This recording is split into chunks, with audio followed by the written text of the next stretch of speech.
In memory, the river is quieter than it ever was in life. That is how Caleb remembers the night Elena left, as a hush that arrived too suddenly, like a conversation cut off mid-sentence. He recalls the call coming in, the drive under a sky without a moon, the lights gliding along the guardrail, and the shape of a young woman at the base of the old bridge. He remembers details that don't quite align: her hair damp but not soaked, her shoes neatly side by side near the railing, the way one of her hands seemed to be reaching for something that wasn't there. He does not remember her face clearly from that night. It bothers him still. In his mind, Elena Maris Caldwell is always partly turned away, as if protecting a final thought. 23, local librarian's assistant, painter of soft landscapes that no one outside the town gallery ever saw.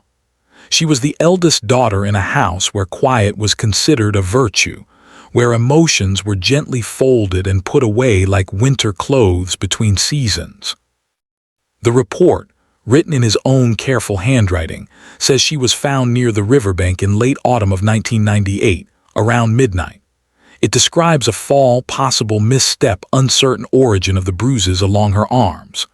There is a small typed line about no signs of struggle, and another, tentative, almost apologetic, about the possibility that she stepped over the railing herself.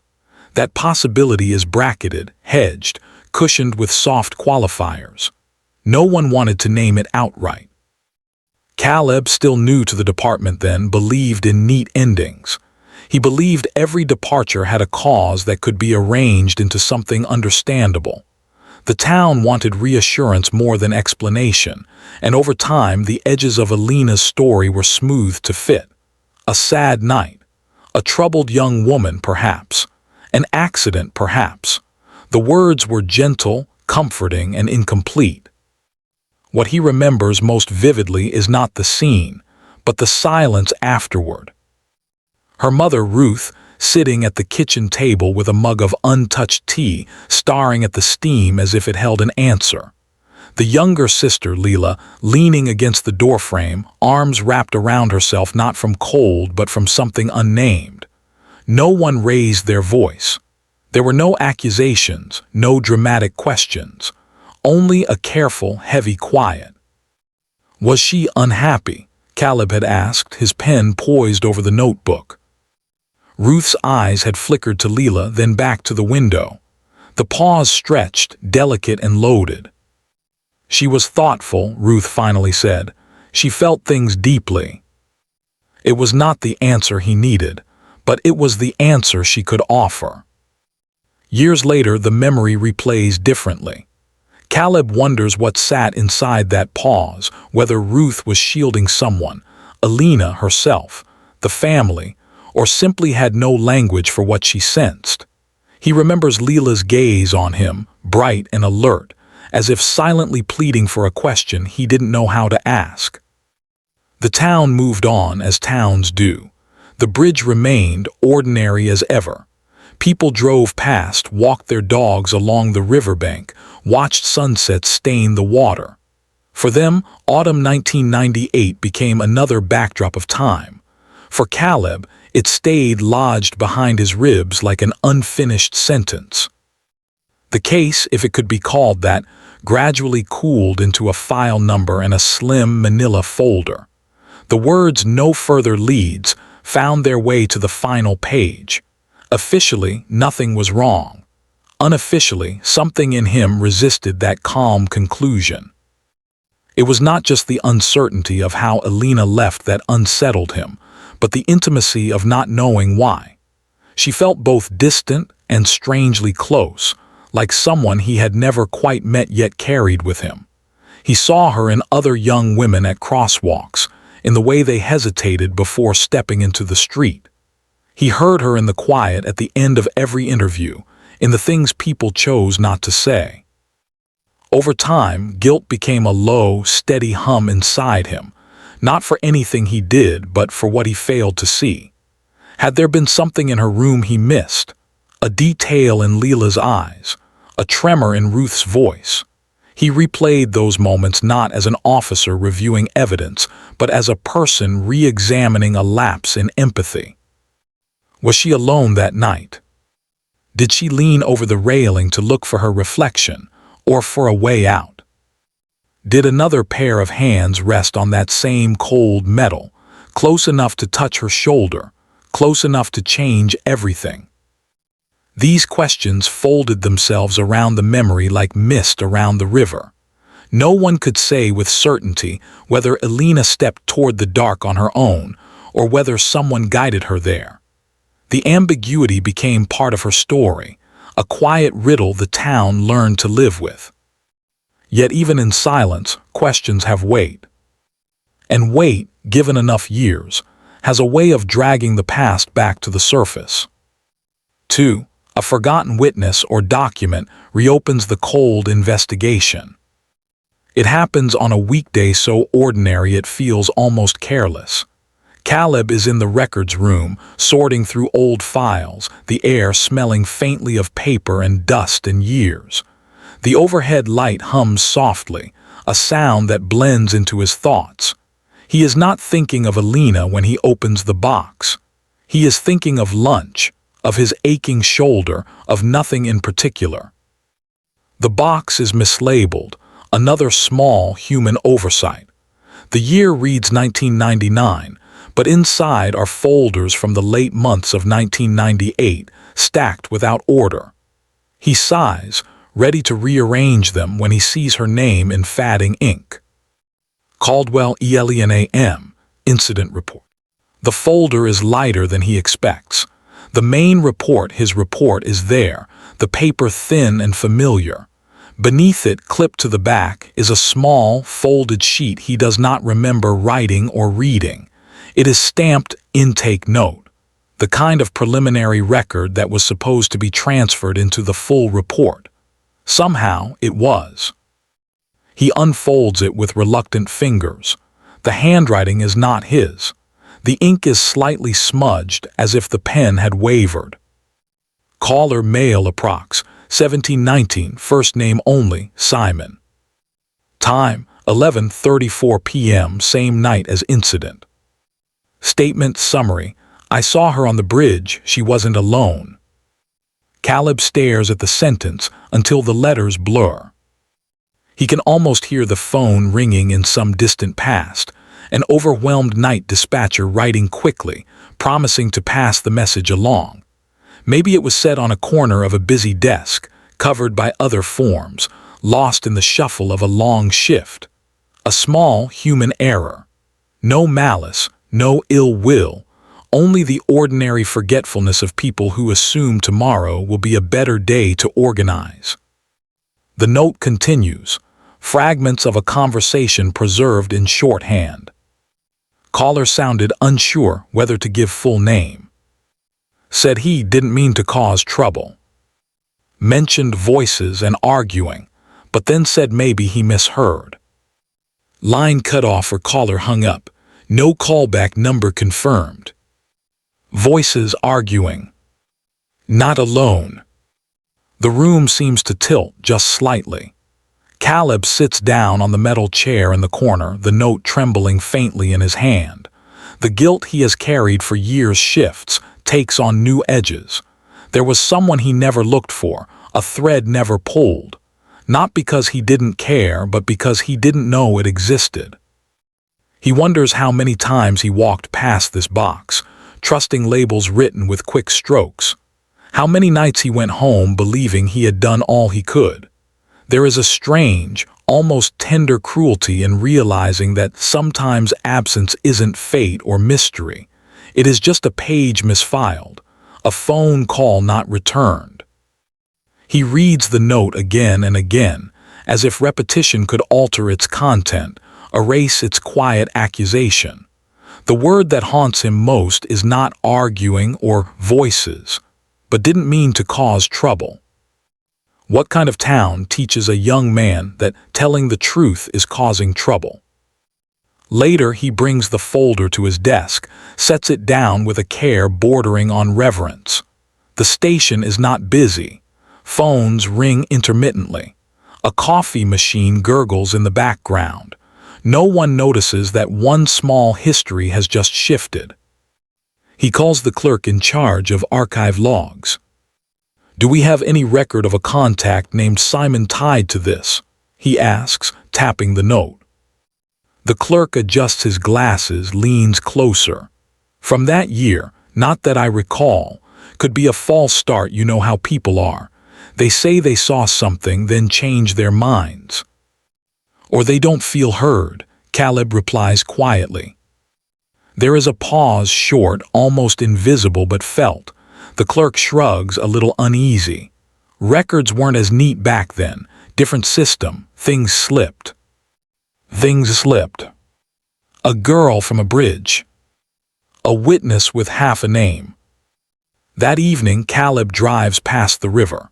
The bridge is the same aging span of metal and concrete, softened only by time and repetition. People still cross it on their way home, unaware of the slender note that has shifted its meaning again. The water below carries the late light, indifferent and smooth. He pulls over and steps out, feeling the chill creep through his jacket. The railing is cool to the touch. He places his hand where he imagines Elena's might have rested. "What did I miss?" he asks the quiet. There is no answer, only the distant sound of a car door and the faint rush of the current. In his mind, the night rearranges itself. No longer a single figure leaning over the edge, but two shapes, their outlines blurred.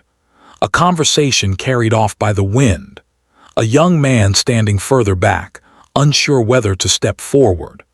A boy named Simon with a phone in his hand, telling a voice on the other end that he saw something, that he isn't completely sure, that he hopes this is the right thing to do.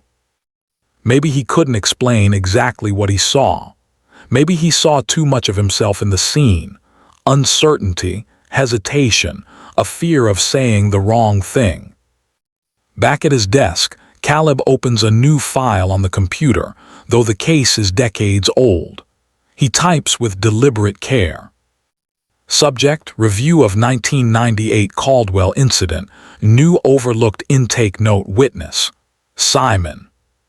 He does not write mistake. He does not write failure. He writes overlooked, and feels the word settle like a compromise between truth and mercy. The next steps are simple in theory.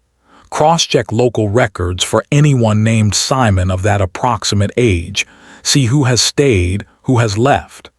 Yet the simplicity feels deceptive, because he knows he is not just looking for a person. He is reopening a silence. The forgotten note does not bring clarity. It deepens the mystery. If Elena was not alone, then every assumption built on her solitude begins to crumble. Every gentle explanation offered to her family, every quiet reassurance given to the town, turns thin. He is not sure if he is searching for answers or atonement, perhaps both. 3. Investigator focuses on human psychology, more than physical clues. The next morning, Caleb doesn't start with databases or maps. He starts with faces. He takes out the old photographs from the file. Elena at a community fair, paint on her fingers and a shy tilt to her smile. Elena shelving books at the small library, captured in a candid snapshot by a colleague. Elena in a family picture, one arm around Leela, the other resting at her side as if uncertain where to go. These are not evidentiary images. They hold no obvious secrets, but he lingers on them as if they might reveal the shape of her thoughts. What kind of young woman stands on a bridge at midnight? What kind stays when others leave, works a modest job, paints landscapes no one buys, and still smiles softly in group photos? He reads through statements not as records but as glimpses of how people experienced her. A coworker had said, "She listened more than she talked." Her father had offered, "She was steady." A neighbor, "I sometimes saw her sitting on the porch steps after dark looking at the sky." Steady, quiet, thoughtful. Words that can mean peace or turmoil, depending on who speaks them. He visits the library first. Time has changed the interior, new shelves, brighter lights, but the air still holds that calm, papery stillness. The current head librarian, Mrs. Jensen, greets him with polite curiosity. "You worked with Elena," Caleb says gently, settling into the chair opposite her small desk. "I know we spoke back then. I'd like to hear about her again if you're willing." Mrs. Jensen's gaze drifts to the window. There's a pause in which he can see her deciding how far back to travel. "People remember the ending more than the person," she murmurs. "But she was here long before that night."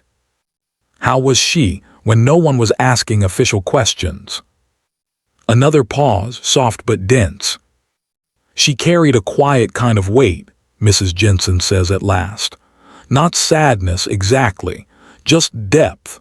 You know how some people seem to stand half a step back from their own life as if they're watching it." Caleb nods slowly. "Did she talk about friends, anyone she spent time with outside work?" "She mentioned a few names," Mrs. Jensen replies, lifting a hand and letting it fall. "But always briefly. She spoke more about what she read than who she saw. Still, there was someone she used to wait for near closing time. I'd see her at the front desk, glancing at the doors." He leans forward slightly. "Do you remember a name?" Mrs. Jensen hesitates. "I'm not sure. Late teens, maybe early 20s. Sometimes he'd stand outside instead of coming in. They didn't always leave together either. Some evenings she'd go alone." "Did it seem like a gentle connection, or more strained?" She takes her time answering. "They were careful around each other. You can tell when people are easy together, they lean in, they laugh freely. These two, there was a kind of alertness, as if each word mattered too much." Caleb files that away not as evidence but as texture. A girl who waits, a young man who hovers, a connection edged with watchfulness. It fits too neatly with the idea of a voice on the phone saying, "I saw her, she wasn't alone." From the library, he goes to the Caldwell house. The paint on the porch railing has faded. The front yard is tidy in a restrained, dutiful way. Ruth answers the door with an expression that seems prepared for both visitors and none. "Officer Hart," she says, using the old title out of habit. "Caleb," he corrects gently, "if that's all right." They sit at the same kitchen table where they once discussed Elena's departure. The tea is there again, steam curling upward as if time has looped. Leela is not in the room at first. The absence is a presence of its own. "I found something in the records," he begins carefully. "A note from that night. Someone called in and said they saw her on the bridge. They believed she was not alone." Ruth's hands tighten around the mug. She doesn't look surprised, exactly, more like someone who has been braced for a delayed impact. "I always thought there was more," she says slowly, "but I learned not to ask." "Why?" "Because every time I did, people looked at me with that soft expression. The one that says, 'Please accept what we've already given you so we can all rest.'" He studies her face. The lines at the corners of her mouth speak of years of choosing quiet over insistence. "Is there anything you didn't tell me back then?" he asks, not accusing, only inviting. Ruth's eyes flick toward the hallway. "There are things I didn't admit to myself," she says. "Is that the same as not telling?" Before he can reply, Leela appears in the doorway. She is older now, of course, but there's something of her younger self in the way she leans against the frame, arms folded loosely. Her gaze is direct. "You're reopening it," she says, more statement than question. "I'm revisiting it," Caleb replies. "I found an overlooked note, a possible witness." "Now," Leela's mouth lifts in a small, humorless smile. "After all this time." He could answer with procedures, regulations, explanations about misfiled documents. Instead, he says quietly, "Because I can't shake the feeling that I understood the night, but not your sister." Leela studies him, a flicker of something like reluctant respect crossing her face.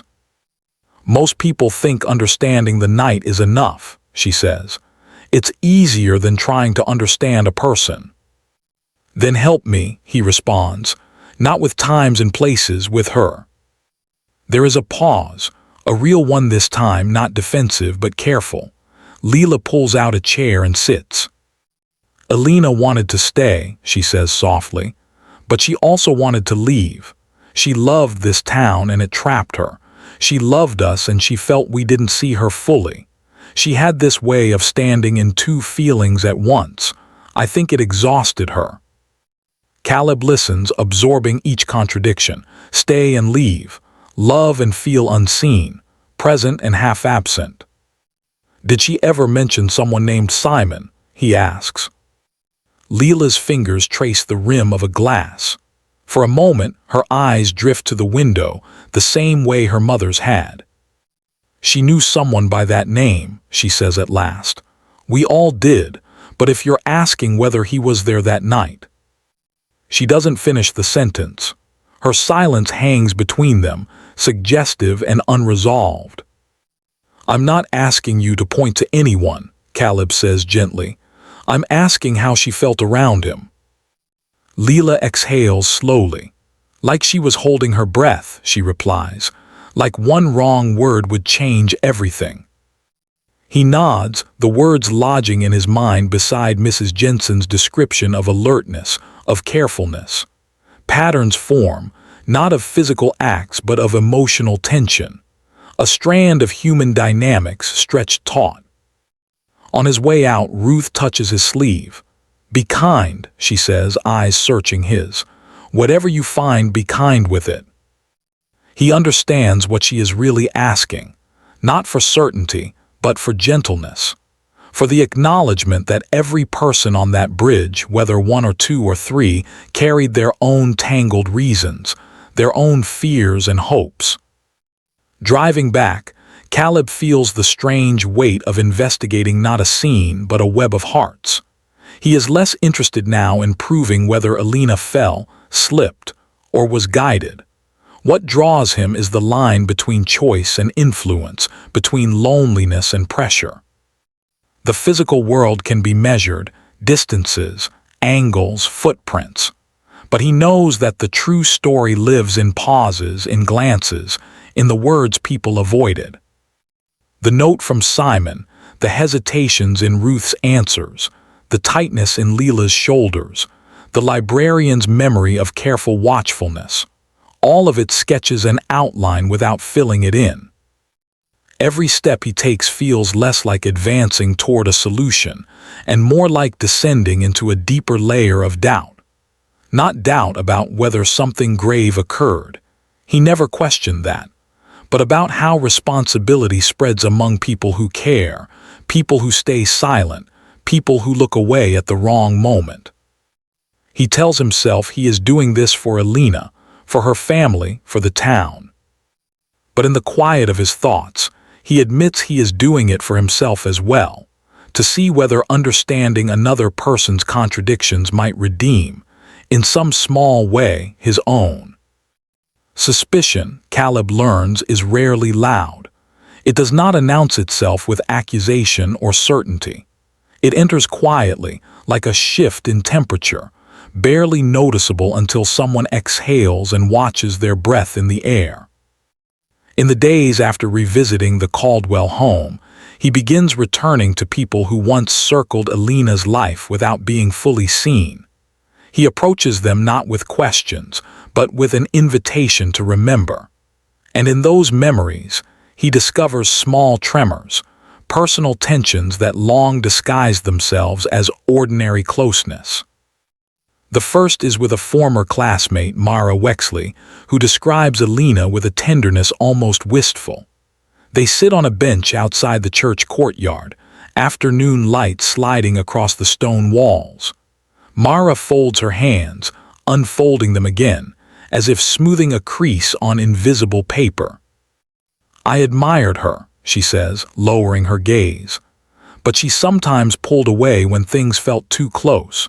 She had this gentle gravity, but she also feared being held in place.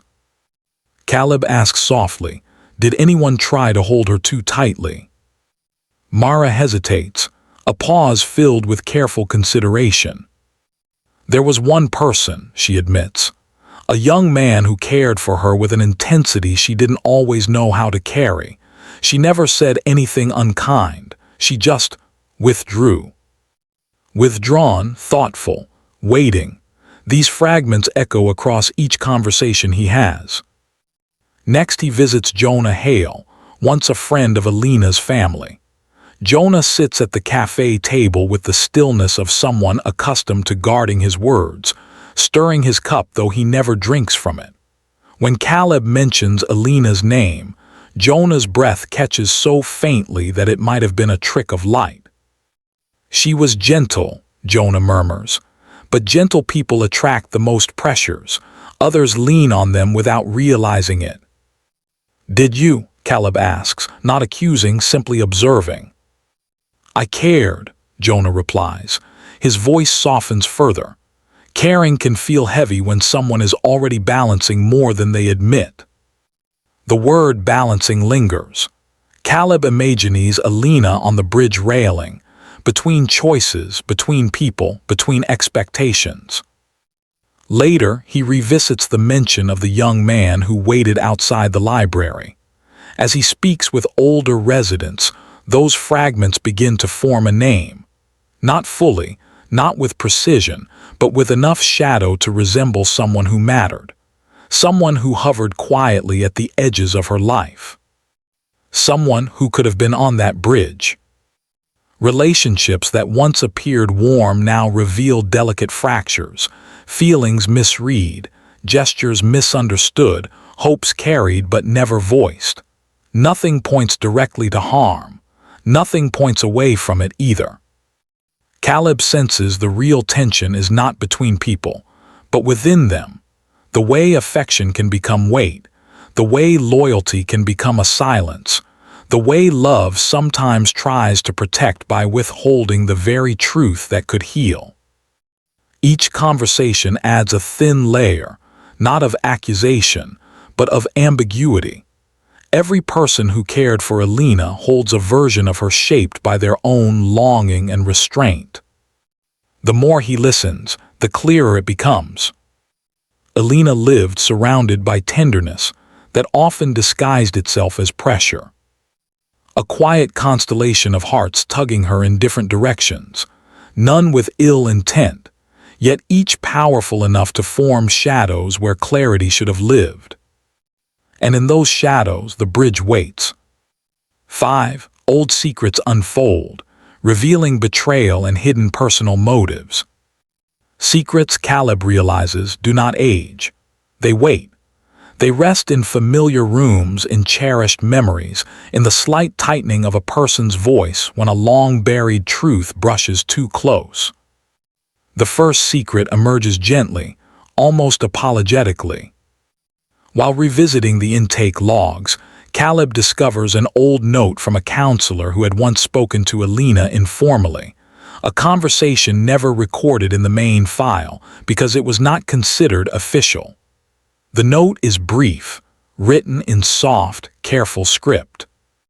Concern, she feels responsible for others' happiness, afraid of disappointing someone close, not ready to explain. Responsibility, disappointment, someone close. Words that glow faintly, like embers under ash. He returns to Layla, who sits this time on the back porch, braid draped over her shoulder, the air around her holding a stillness that feels both fragile and familiar. She listens as he reads the note aloud. Her eyes soften with recognition, not surprise. "Elena never wanted to hurt anyone," Leela whispers. But she also didn't want to stay in the role everyone gave her, the calm one, the dependable one, the one who carried worries that weren't hers. Was there someone who leaned on her too heavily? Caleb asks gently. Leela lifts her gaze toward the fatting sky. Her silence stretches, thoughtful. She once told me she felt watched, not in a frightening way, just observed, expected. Someone kept asking her to choose something she wasn't ready to choose. A choice, a quiet pressure, an emotional debt. From another conversation, this time with Mara, he learns that Elena had confided once, only once, that she felt caught between kindness and expectation. Mara isn't sure what that meant, but her eyes soften at the memory, as though hearing the echo of a friend's unspoken burden. Then comes the moment that shifts everything. Caleb receives a message from a clerk at the courthouse. They found an old form, never filed, listing a withdrawal of a personal promise. The handwriting matches Elena's. It is a single sentence. I cannot continue as before. I need space to think. No names, no details, but the suggestion is clear. She had stepped back from something or someone important. Not out of sudden impulse, but quiet necessity. When he revisits Jonah after discovering the note, Jonah's face changes ever so slightly. A soft exhale, a flicker of understanding, as if he knows exactly what choice Elena had been preparing to make. Did she promise you something? Caleb asks carefully. Jonah looks down, fingers tracing the rim of his cup. I thought she cared in a deeper way, he admits. But I think she was trying to ease away without hurting me. I didn't want to see it at the time. The word "see" cuts sharply through the room, not violent, simply truthful. Jonah continues, barely above a whisper. Sometimes the greatest betrayal is what we do to others. It's what we expect from them without asking. Caleb leaves with more weight than answers. Every thread he pulls reveals more complexity. Small betrayals not born of malice, but of longing. Misunderstandings disguised as devotion. Hidden motives that were never meant to cause harm, yet still shaped the night she stood on the bridge. He senses he is approaching something vital, not a confession, but a deeper truth about how gentle souls can be overwhelmed by the kindness of those who love them too fully. The bridge becomes less a location and more a symbol of choice, of pressure, of the invisible distance between two hearts not fully aligned. 6. Twist exposes the innocent as manipulative and morally fragile.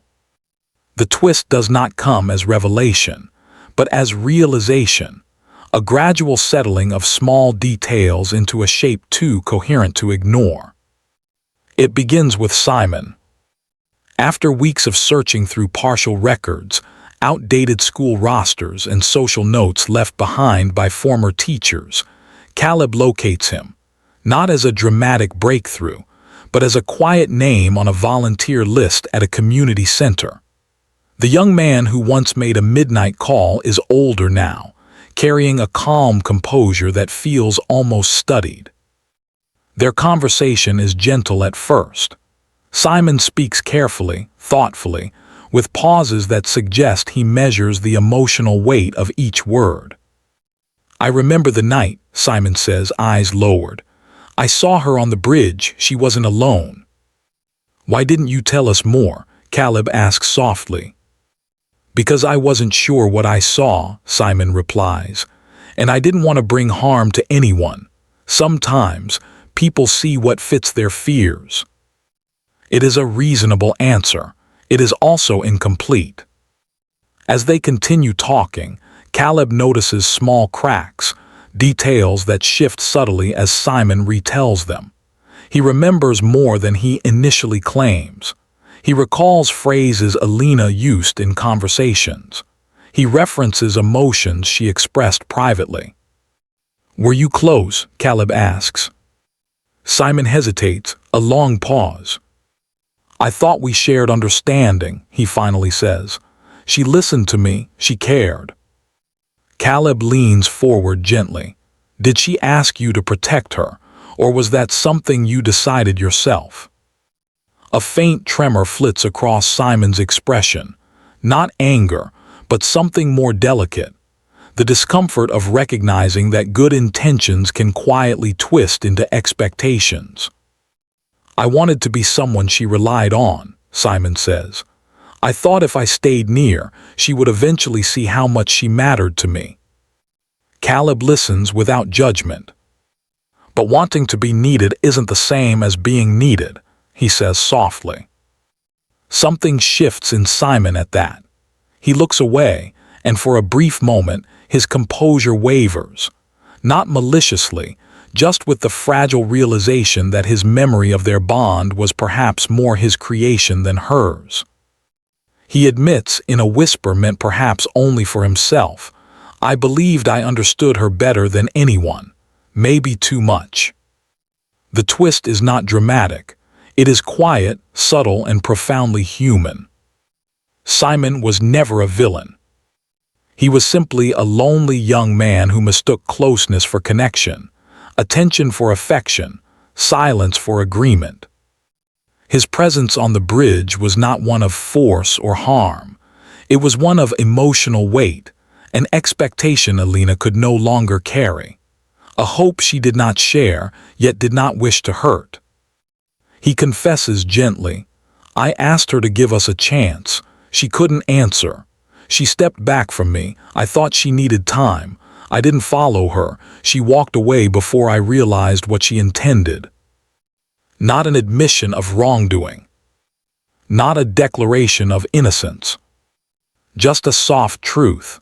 He had hoped too fiercely, interpreted too deeply, and held her emotions with his own longing. The manipulative quality was not intentional. It was emotional fragility, wrapped in the belief that care could be earned through persistence rather than understanding. His silence on the night of the call was not fear of blame. It was fear of seeing himself in the reflection of what followed. Caleb walks away with no sense of triumph, only a deep heaviness. Simon is not guilty of any action that can be measured, yet his presence, his expectations, his tender but misguided need, these were part of the weight Elena carried to the bridge. And in the end, truth offers nothing neat. Only the understanding that innocence can still wound, and that longing, when held too tightly, can quietly alter another person's path. 7. Concludes with open-ended moral tone, hiding truth saves someone. The final understanding settles not like closure, but like dusk, soft, dimming edges, neither comforting nor condemning. Caleb sits once more by the river, where the evening light drifts like memory across the water. The bridge arches overhead, unchanged, indifferent. He carries the full story now, not in documents but in people. A mosaic of hesitation, affection, fear, and unspoken wishes. Elena did not fall alone. Nor was she pushed. She stepped into a moment where burdens converged, her longing for quiet, others longing for her, the delicate pressures placed gently yet persistently upon her heart. The truth he uncovers is not one the town can hold without reshaping it into something simpler. It is a truth that implicates no one and everyone. It is woven from gentle missteps, from hopes too heavy to carry, from the invisible way love can rest upon someone who is already balancing more than they reveal. Ruth deserves peace. Leela deserves clarity. Simon deserves the chance to keep growing into someone more aware of how his presence affects others. And Elena deserves to remain whole in memory, not fractured by interpretations. Caleb realizes that revealing everything would not heal the past. It would scatter it again, leaving each person to grapple with shadows that no longer belong to the present. Some truths are not lies. They are simply choices, acts of care taken to protect those who remain. As the light fades, he folds the final notes into the file without adding a conclusion. There is no place for certainty here. He leaves the bridge with the understanding that justice is not always illumination. Sometimes, compassion lives in silence, in allowing people to remember love more than complexity. The river continues to move, carrying the quiet weight of all that has happened and all that remains unsaid. And in the lingering hush, Caleb walks away knowing that some mysteries do not need solving, they need honoring. Not closure, not finality, just the gentle acceptance that truth, once uncovered, does not always demand revelation. It only asks to be carried with care.